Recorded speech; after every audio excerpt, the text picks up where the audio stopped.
మీరేమిటి manager అయ్యుండి ఇంత చిన్నింట్లో ఉంటున్నారు? నేనైతే మా ఆయన పంపిన డబ్బులతో పెద్ద విల్లా కొన్నా మా ఊళ్ళో. దీనికి జల తగిలింది. పంచదార మెళ్ళో కూడా పెద్దగా నగలేనట్టున్నాయి. బీరువాలో ఉన్నాయా? లేదు, తాకట్లో ఉన్నాయి. అదేంటి మేనేజర్ అయ్యుండి తాకట్లో? మా ఆయన పంపిన డబ్బులతో మొన్ననే 9 వారాల నగలు చేయించా. 9? 7 కదా, ఇంకా 2 ఎక్కడి నుంచి వచ్చాయి? నవగ్రహాలు నవరత్నాలని కొత్త కాన్సెప్ట్ పెట్టి స్టోన్ కో సెట్ చేయించా మా ఊళ్ళో. పగిలిపోద్ది మైదా. బయటొస్తుంటే చూసా ఏ బెంజో ఉంటదనుకుంటే ఏదో బొంగులో కరుందేంటి? మీరేం కొన్నారేంటి మీ ఊర్లో? BMW. మా ఆయన పంపిన డబ్బులతో బియ్యాలు పప్పులు ఇలా అప్పులు పట్టుకెళ్ళిపోతుంటే BMW కొంటాంలేండి. ఏదో పొదుపు చేసుకున్నాం, సరుకులు లేక అడుగుతున్నాం. దీనికి మంచిగా వాడచ్చు కదా. పొదుపు చేసి విల్లాలు జిల్లాలు కొంటుందంట వాళ్ళ ఆయన పంపిన డబ్బులతో. మెల్లో చూడు ఏమీ లేవు, మళ్ళీ మేనేజర్ అంట.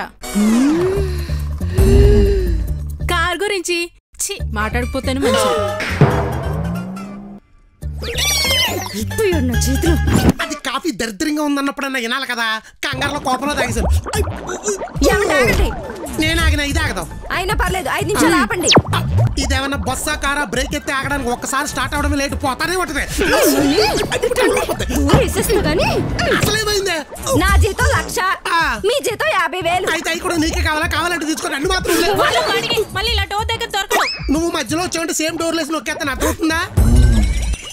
చారి గడి జీతం 35,000. అయితే వాళ్ళ ఆవిడ కూడా హౌస్ వైఫ్. అయితే అలా ఆయన పంపిన డబ్బులతో విల్లాలు జిల్లాలు కార్లు నగలు కొంటుందంట. వాళ్ళ ఊళ్ళో చారి గడి పంపిన చిల్లర డబ్బులతోనే అన్ని కొంటుందంటే మ్యారేజ్ అని నేనే మెయింటెనెన్స్ వల్ల అన్ని ఈఎంఐలు ఇన్సూరెన్స్ లో అయిపోయింది నా బతుకంతా. కనీసం బ్లూ టిక్లు కూడా కొనలేకపోతున్నా. ఓసి నీ బ్లూ టిక్కులు కూడా ఏంటే? కావాలంటే 4 ఉజాల బ్లూ డబ్బాలు కొనేస్తాను, ఎక్కడ పడితే అక్కడ వేసుకో టిక్కులు. నన్ను మాత్రం వదిలేండి. ఇప్పుడు నీకేం కావాలి? నగలు కావాలి, పెద్ద కార్ కావాలి. ఒక్క పెట్టుకుని చెప్తున్నాను, ల్యాండ్ రోవర్ కార్ కొనాలంటే ఉన్న ల్యాండ్లన్నీ అమ్ముకు తప్పాలి. అంతా ముందు పరువు పోవటం కన్నా ఆస్తులు పోవటం అమ్మేయండి. బాగా ఆలోచించుకుని చెప్పు. చించేదేం లేదు, చెప్పించేయడమే. సరే, నేను బాత్రూమ్కి వెళ్ళి వచ్చాక చించేద్దాం. నన్ను వదిలేయండి. ఏమండి? అబ్బా,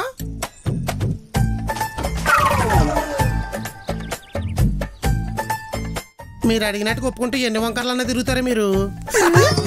అబ్బా, ఏంటి స్పెషల్ ఎఫెక్ట్? మీరు స్పెషల్ ఆఫర్స్ ఇచ్చారు కదా. అబ్బా అవునా? చూడేదో ఫోన్ వస్తుంది చూడు. నాన్న ఎత్తు లౌడ్ స్పీకర్ లెట్టు. నాన్న, ఆ రోడ్డు పక్కన నీ పేరు మీద ఉన్న 10 ఎకరాలు పెట్టి పేరు పెట్టేశాను. మధ్యాహ్నం తీసేసుకోరా. ఎందుకు? ఏదో పట్టున్నావంట కదా. ల్యాండ్ అమ్మేమంటే నా ల్యాండ్ అమ్మేస్తున్నావా? అందరి ముందు పరుగు పోవడం కన్నా ఆస్తులు పోవడం బెటర్ అన్నావు కదా.